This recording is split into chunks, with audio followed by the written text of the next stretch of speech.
কাছে আজকে শ্রমিকদের স্ত্রীর জন্য সোনার হার, হীরার হার আর জর্জেট কাটান এয়ার কন্ডিশন আমাদের শ্রমিক কাছে চায় না। আমাদের চায় চাকরি স্থায়ীকরণ করতে হবে। আর এই কন্ট্রাক্টরি প্রথা, ঠিকাদারি প্রথা, এটা সম্পূর্ণভাবে বিলোপ করতে হবে। আরো ভয়াবহ ব্যাপার, সরকার উচ্ছেদ হয়ে গেছে, পালিয়ে গেছে, নতুন সরকার অন্তর্বর্তী এসেছেন। ইতিমধ্যে ওই পুরনো কন্ট্রাক্টরদের উচ্ছেদ করে নতুন কন্ট্রাক্টর এসেছে। নতুন কন্ট্রাক্টর এখন এসে আমাদের শ্রমিকের উপরে জুলুম সৃষ্টি করছে, এখানে চাকরি থেকে বের করে দিচ্ছে। এই শ্রমিকরা খাবে কোথায়, পরিবার চলবে কোথায়, বাঁচবে কোথায়, তার মৌলিক অধিকার পাবে কোথায়? অন্তর্বর্তী সরকারের আজকে যে শ্রম সচিব আছে তার সাথে আমি দুইবার কথা বলেছি আপনাদের বিষয়টা নিয়ে।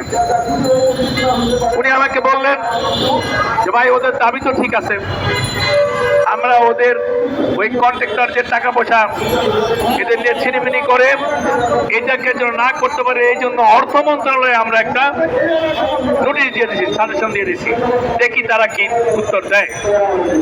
একটা কমিটি করে দিয়েছি। আমি বললাম ভালো কাজ করেছেন, কিন্তু আমাদের শ্রমিকরা তো এখন তো অধিকার থেকে বঞ্চিত।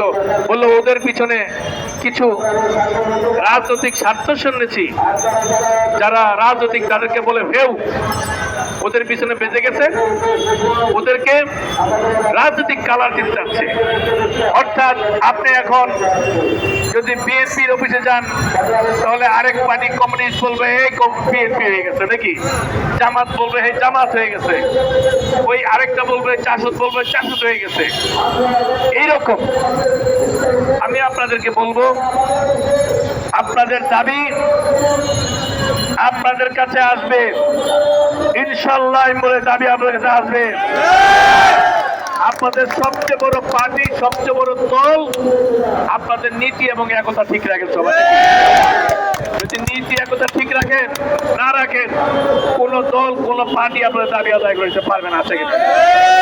পার্টিরা কি করেছে আমরা 53 বছর দেখেছি, তারাই তো আমাদের এই আউটসোর্সিং করেছে নাকি? তাদের কাছে আবার কি ওষুধ চাই? এতদিন যারা কোথায় ছিলেন, 53 বছর কোথায় ছিলেন? আউটসোর্সিং যারা আইন করে তখন কোথায় ছিলেন? তাহলে আজকে আমাদের পরিষ্কারভাবে বিষয়, আউটসোর্সিং আইনটা বাতিল করতে হবে। আরেকটা কথা আপনাদের বলে দিই, আপনাদের সবচেয়ে বড় প্রয়োজন আপনাদের সবার মধ্যে একটি ট্রেড ইউনিয়ন গঠন করা। ট্রেড ইউনিয়ন গঠন করতে আপনাদের শ্রম আইন যদি ইউনিয়ন